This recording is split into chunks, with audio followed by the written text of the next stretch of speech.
Okay. Next है हमारा quantization of charge. तो क्वांटाइजेशन ऑफ चार्ज से मतलब क्या होता है? देखो एक एग्जांपल समझते हैं। यदि मैं आपसे पूछूं कि आपके क्लास में कितने बच्चे हैं, तो आप बोलोगे 10, 20, 50। ऐसा बोलोगे क्या? 10.5 बच्चे हैं। ऐसा बोलोगे क्या?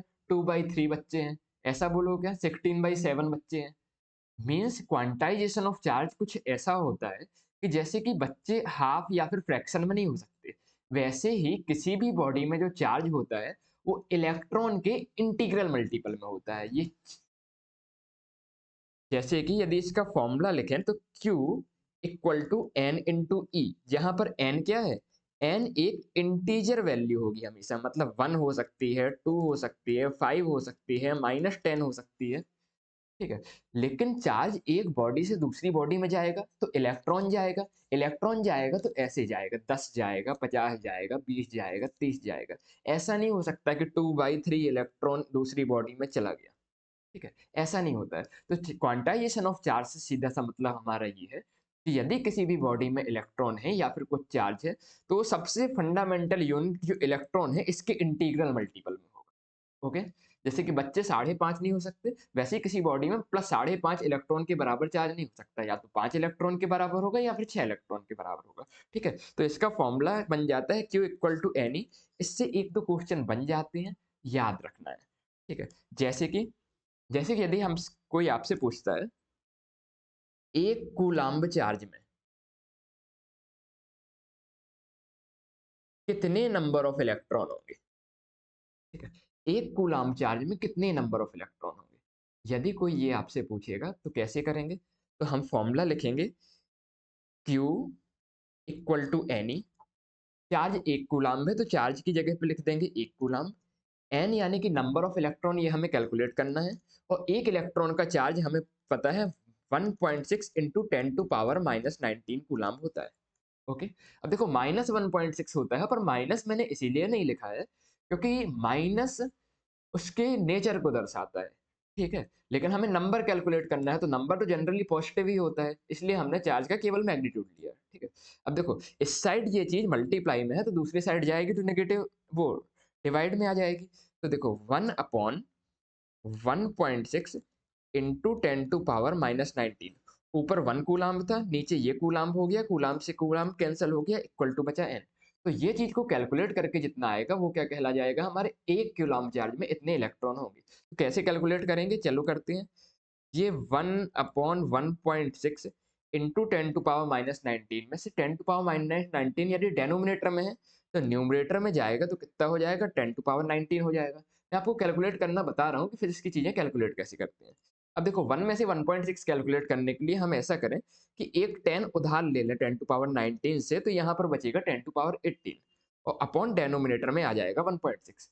10 अपॉन 1.6 जब आप करेंगे तो आप देखेंगे कि 6.25 इंटू 10⁻18 आएगा।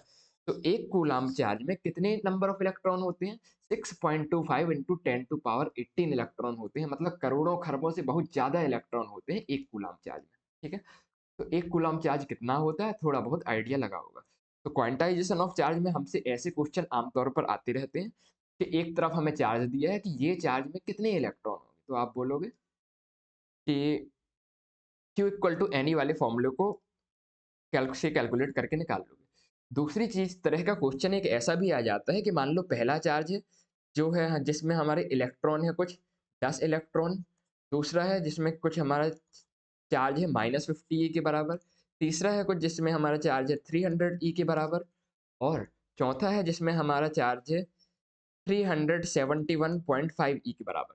तो यदि क्वेश्चन आपसे पूछेगा कौन सा चार्ज पॉसिबल नहीं है, तो आपको पता है क्वांटाइजेशन ऑफ चार्ज से चार्ज हमेशा बेसिक वैल्यू ऑफ इलेक्ट्रॉन के इंटीग्रल मल्टीपल में होता है। तो ये वाला इंटीग्रल मल्टीपल में नहीं है, यहाँ पर क्या है, डेसिमल में है कुछ, इसलिए ये वाला चार्ज पॉसिबल नहीं होगा। ठीक है। तो इस तरह के क्वेश्चंस हमें देखने में मिलते हैं। फिर जब हम क्वेश्चंस की प्रैक्टिस करेंगे पी वाई क्यू वगैरह के, तो सभी क्वेश्चन एक साथ देखेंगे। ठीक है। अब क्वार्क्स, क्वार्क्स की बात करें तो क्वार्क्स से होता क्या है? हमने अभी ये जाना था कि यदि भाई कोई बॉडी है एक, इससे एक इलेक्ट्रॉन निकलता है या फिर इस बॉडी में एक इलेक्ट्रॉन जाता है, तो ये जब निकलता है तो पॉजिटिव चार्ज बन जाती है, जब आता है तो नेगेटिव चार्ज बन जाती है। तो इलेक्ट्रॉन से छोटा भी कुछ चार्ज होता है क्या? तो ये अभी एक नया कॉन्सेप्ट है कि हाँ, इलेक्ट्रॉन से भी छोटा चार्ज होता है, जिसको हम क्या बोलते हैं? क्वार्क। अब क्वार्क देखो 2 टाइप का होता है। क्वार्क क्या कहलाया हमारा? 2 टाइप का कहलाया। एक होता है हमारा अप क्वार्क, कुछ भी एक्स्ट्रा नहीं है, आपकी एनसीईआरटी में जो है वही बता रहे हैं। एक होता है डाउन क्वार्क, ठीक है? एक होता है अप क्वार्क, एक होता है डाउन क्वार्क। अब अप क्वार्क कितना होता है? अप क्वार्क का चार्ज होता है 2/3 इलेक्ट्रॉन के बराबर और डाउन क्वार्क का चार्ज होता है -1/3 इलेक्ट्रॉन के बराबर। तो यदि हम बात करें प्रोटॉन की, तो जो हमारा प्रोटॉन होता है, ये 2 अप क्वार्क और 1 डाउन क्वार्क से मिलके बना होता है। 2 कौन से? अप क्वार्क और 1 कौन सा? Down quark. तो एक प्रोटॉन का चार्ज कैसे कैलकुलेट होगा? 2/3 इलेक्ट्रॉन प्लस वाला, 2/3 इलेक्ट्रॉन प्लस वाला, क्योंकि 2 अप क्वार्क हैं, और -1/3 इलेक्ट्रॉन डाउन क्वार्क का चार्ज, ठीक है? यदि पूरा सम करेंगे तो 2/3 प्लस 2/3 -1/3 यानी कि 3/3 ई यानी कि 1 इलेक्ट्रॉन। तो एक प्रोटॉन पर जो प्लस 1 इलेक्ट्रॉन का चार्ज रहता है वो कैसे बना होता है? 2 अप क्वार्क और 1 डाउन क्वार्क से मिलकर बना होता है। ऐसे ही यदि हम न्यूट्रॉन की बात करें, तो न्यूट्रॉन हमारा 2 डाउन क्वार्क और 1 अप क्वार्क से मिलके बना होता है। तो देखो, एक डाउन क्वार्क का चार्ज -1/3, दूसरे डाउन क्वार्क का चार्ज -1/3 ई और एक अप क्वार्क का चार्ज 2/3। तो नेट चार्ज यदि हम कैलकुलेट करेंगे तो -1/3 -1/3 प्लस 2/3, तो ये कितना आएगा? 0 इलेक्ट्रॉन। इसलिए न्यूट्रॉन हमारा क्या होता है? न्यूट्रल। तो मतलब हम ये बोल सकते हैं कि प्रोटॉन और न्यूट्रॉन से छोटी चीज है क्वार्क, पर क्वार्क कभी भी एग्जिस्ट नहीं करती है, मतलब स्टेबल एग्जिस्ट नहीं करती है। हमेशा पूरा का पूरा कॉम्बिनेशन एग्जिस्ट करेगा।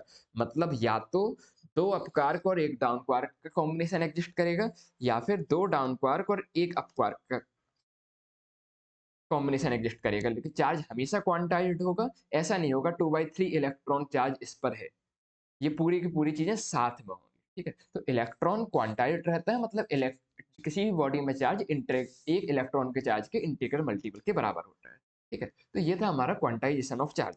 थोड़ा आगे देखते हैं।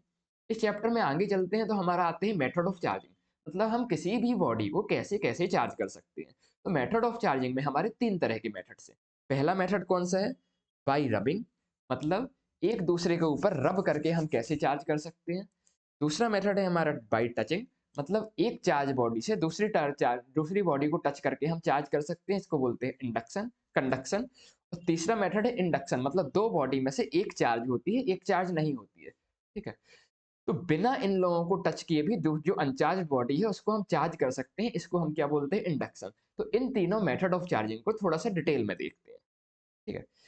तो पहला हमारा आ गया बाई रबिंग या फ्रिक्शन। तो इसमें देखो क्या होगा, बचपन में आपने एक गेम खेला होगा कि आप कॉम्ब या फिर पेन या फिर अपने कंपास की स्केल लेते थे, उसको अपने बाल में रब करते थे, और रब करने के बाद पेपर के छोटे छोटे पीसेस की तरफ करते थे, तो पेपर क्या होता था? अट्रैक्ट होता था, ठीक है? ऐसा कुछ गेम खेला है क्या? तो इसमें क्या होता है, हमारा रबिंग के कारण चार्ज आता है। कैसे? जब भी हम एक बॉडी को दूसरी बॉडी के ऊपर रब करते हैं, व्हेन वी रब one body with other body, electron और ट्रांसफर्ड। मान लो एक बॉडी हमने एक रॉड ली और दूसरे क्या लिया? कोई ऑब्जेक्ट लिया, इन दोनों को रब किया, तो एक के इलेक्ट्रॉन निकल के दूसरे में चले जाते हैं। तो जिससे इलेक्ट्रॉन निकल गए मान लो, उसको वो हो जाएगी पॉजिटिव चार्ज, और जिसमें इलेक्ट्रॉन आ गए वो क्या हो जाएगी? Negatively charge. ऐसे दो न्यूट्रल बॉडीज को हमने आपस में रब किया और एक पॉजिटिव चार्ज बन गया, एक नेगेटिव चार्ज बन गया। तो इसको क्या बोलते हैं? चार्जिंग बाई फिक्शन, ठीक है? दोनों बॉडी चार्ज हो गई। अब इलेक्ट्रॉन किससे निकलते हैं? इलेक्ट्रॉन जिस बॉडी का वर्क फंक्शन कम होगा उससे इलेक्ट्रॉन निकलते हैं, और जिसका हर वर्क फंक्शन ज्यादा होगा उसमें क्या होते हैं? जाते हैं। मीन्स जैसे कि इसमें ये पॉजिटिव बना है और ये नेगेटिव बना है, मीन्स रॉड का हमारा वर्क फंक्शन कम होगा, इसलिए इससे इलेक्ट्रॉन निकले हैं, और इस ऑब्जेक्ट के अंदर इलेक्ट्रॉन गए हैं तो इसका वर्क फंक्शन ज्यादा होगा, ठीक है? तो ये है हमारे कुछ चार्जिंग बाई रबिंग के एग्जाम्पल। कुछ एग्जाम्पल हमको याद रखना है, वैसे हमें बचपन से पढ़े हुए हैं, कि जब हम ग्लास रॉड और सिल्क के क्लॉथ को रब करते हैं तो ग्लास रॉड से इलेक्ट्रॉन निकलते हैं और सिल्क क्लॉथ में चले जाते हैं। तो ग्लास रॉड कैसी हो जाती है? हमारी पॉजिटिव चार्ज, और सिल्क क्लॉथ कैसा हो जाता है? नेगेटिव चार्ज, ठीक है? ऐसे ही यदि हम वूलन क्लॉथ को और एबोनाइट या फिर जिसको एम्बर भी बोलते हैं, या फिर रबर सूज को या फिर प्लास्टिक के ऑब्जेक्ट को रब करेंगे, तो वूलन क्लॉथ से इलेक्ट्रॉन निकल जाएंगे और इन ऑब्जेक्ट के अंदर चले जाएंगे। तो वूलन क्लॉथ हो जाएगा हमारा पॉजिटिव चार्ज और ये ऑब्जेक्ट्स हमारे क्या हो जाएंगे नेगेटिवली चार्ज। ऐसे ही जब हम ड्राई हेयर और कॉम्ब को क्या करते हैं रब करते हैं तो हमारे हेयर से इलेक्ट्रॉन निकल जाते हैं कॉम्ब के अंदर चले जाते हैं। तो हेयर क्या हो जाएंगे हमारे पॉजिटिव चार्ज और कॉम क्या हो जाएगी हमारी नेगेटिवली चार्ज। ऐसे ही यदि हम कैट स्किन को एबेनॉइट रॉड से रब करते हैं तो कैट स्किन से इलेक्ट्रॉन निकलते हैं और एबोनाइट रॉड में चले जाते हैं। तो कैट स्किन क्या हो जाएगी पॉजिटिवली चार्ज और एबोनाइट रॉड क्या हो जाएगी नेगेटिवली चार्ज। बस इतनी चीज हमें याद रखनी है कि इलेक्ट्रॉन निकलते जिससे हैं उससे पॉजिटिवली चार्ज बनता है और किससे इलेक्ट्रॉन निकलते हैं जिसका वर्क फंक्शन क्या होता है लो होता है। और इलेक्ट्रॉन किस में जाते हैं जिसका वर्क फंक्शन क्या होता है हाई होता है। ओके।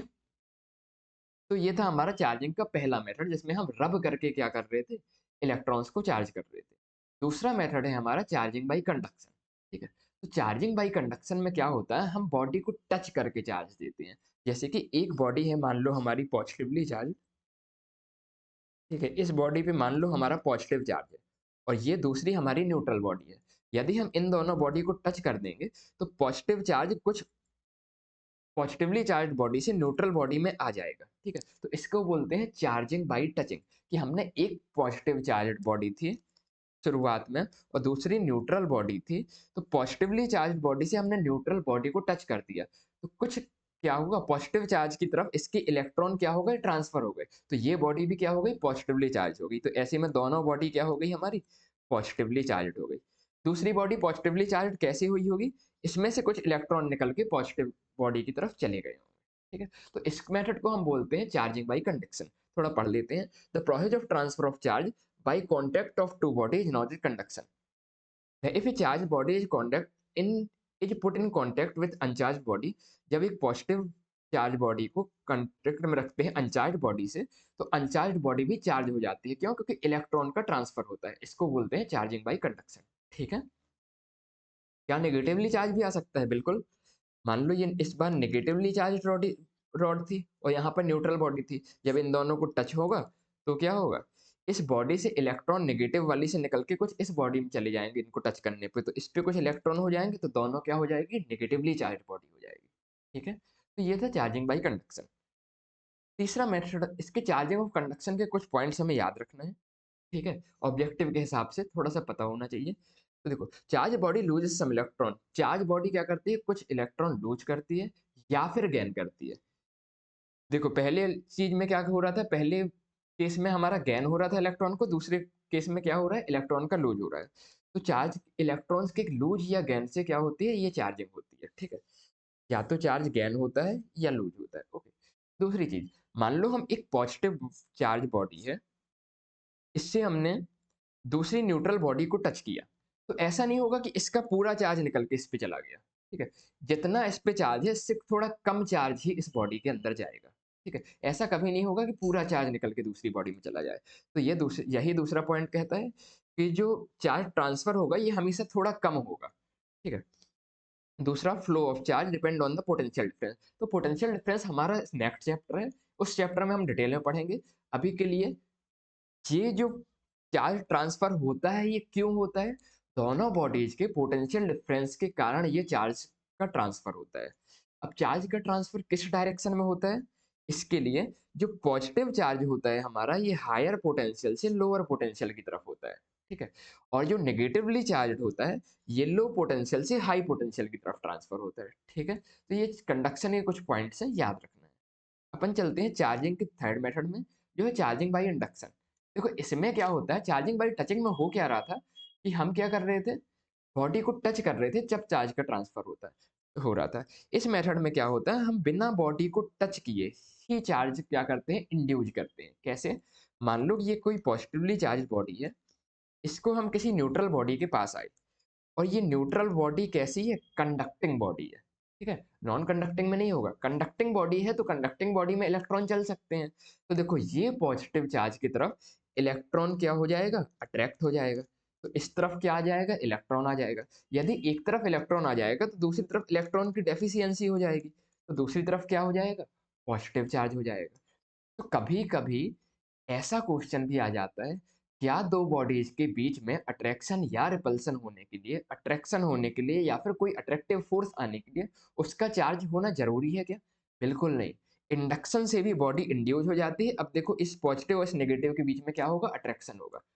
तो एक पॉजिटिव बॉडी या फिर एक कोई भी चार्ज बॉडी किसी न्यूट्रल बॉडी को भी क्या कर सकती है? अट्रैक्ट कर सकती है। इसी को हम बोलते हैं चार्जिंग बाई इंडक्शन। अब मान लो इससे हमें माइनस चार्ज चाहिए, तो इसका एक छोटा सा प्रोसेस होता है। अभी देखो इस पॉजिटिव चार्ज को नेगेटिव चार्ज ने अट्रैक्ट करके रखा है, ठीक है? यदि हम इसको इस साइड नेगेटिवली चार्ज्ड है और इस साइड क्या है? पॉजिटिवली चार्ज्ड है और उस नेगेटिव को क्या है? पॉजिटिव की रॉड ने पकड़ा हुआ है। इसको यदि हम इस साइड से अर्थ कर देंगे तो अर्थ से इलेक्ट्रॉन जाएगा और पूरा इस साइड का पॉजिटिव चार्ज क्या हो जाएगा? ग्राउंड हो जाएगा। तो ये पॉजिटिव चार्ज में यहाँ पर ये नेगेटिवली चार्ज बचेगा और इस साइड का पॉजिटिव चार्ज क्या हो जाएगा? खत्म हो जाएगा क्योंकि हमने अर्थिंग कर ली।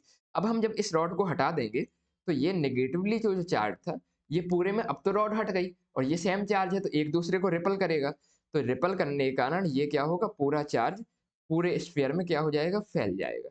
तो ऐसे हमने एक न्यूट्रल बॉडी से क्या कर सकते हैं? एक चार्ज्ड बॉडी को बना सकते हैं, ठीक है? तो इसको बोलते हैं हम चार्जिंग बाय इंडक्शन। इसके कुछ पॉइंट्स याद करते हैं कि inducing body neither gain nor lose charge. मतलब जैसे कि इसमें इस तरफ नेगेटिव आ गया था और इस तरफ पॉजिटिव आ गया था तो टोटल चार्ज तो क्या था? सेम था। इनने कुछ गेन या लूज नहीं किया क्योंकि इससे टचिंग नहीं हुई। बस इसमें चार्ज क्या हुआ? इंड्यूस हुआ, ठीक है?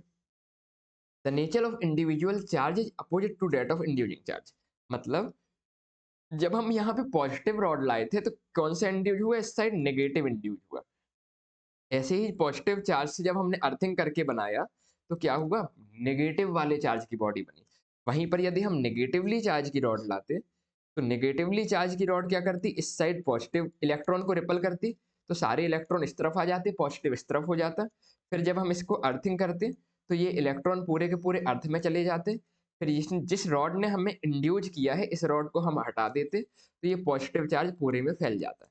तो नेगेटिव रॉड ने क्या इंड्यूस किया? Positive charge. तो हमेशा अपोजिट चार्ज इंड्यूस होता है, ये याद रखना है, ठीक है? Induction takes place only in conducting body.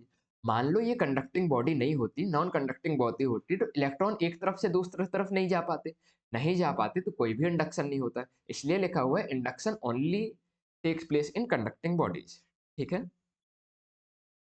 तो ये थे हमारे कुछ मेथड ऑफ चार्जिंग, ठीक है? इसके बाद हमारे अपने चैप्टर के पहले डेरिवेशन और पहले फॉर्मूले की तरफ चलेंगे जो है कूलम्ब्स लॉ, ठीक है? तो ये हमारे 3 मेथड्स थे। इसमें हमने क्या-क्या देख लिया? पहली चीज़ तो हमने देख लिया चार्जिंग बाय फ्रिक्शन। फ्रिक्शन में क्या होता है? 2 बॉडीज को रब करते हैं, एक से इलेक्ट्रॉन निकल के दूसरे में जाते हैं। दूसरा था हमारा चार्जिंग बाय कंडक्शन, तो एक चार्ज बॉडी से दूसरी को टच कर देते हैं तो एक से इलेक्ट्रॉन दूसरे में चले जाते हैं। ये क्या होता है? इलेक्ट्रॉन जाते हैं या फिर आते हैं, इलेक्ट्रॉन का ट्रांसफर होता है। ये तो क्या था? Charging by conduction. और चार्जिंग बाय इंडक्शन में क्या था? पोटेंस ये 2 बॉडीज को बिना टच किए कंडक्टिंग बॉडीज में इलेक्ट्रॉन का मूवमेंट होता है, इसके कारण हम क्या कर सकते हैं? चार्ज को प्रोड्यूस कर सकते हैं। तो ये हमारे 3 मेथड ऑफ चार्जिंग थे। इसके अलावा हमने इस लेक्चर में क्वार्क्स देखा। क्वार्क हमने देखा कि इंडिपेंडेंटली एग्जिस्ट नहीं करता है।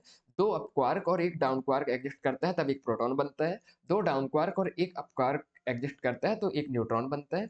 इलेक्ट्रॉन फंडामेंटली एग्जिस्ट करता है, ठीक है? इसके अलावा हमने देखा क्वांटाइजेशन ऑफ चार्ज कि मतलब किसी भी बॉडी में चार्ज है तो वो एक बेसिक फंडामेंटल यूनिट यानी कि इलेक्ट्रॉन की इंटीग्रल मल्टीपल के बराबर होता है, ठीक है? आगे की चीज़ नेक्स्ट वीडियो में देखेंगे। तब तक के लिए जय हिंद, जय भारत।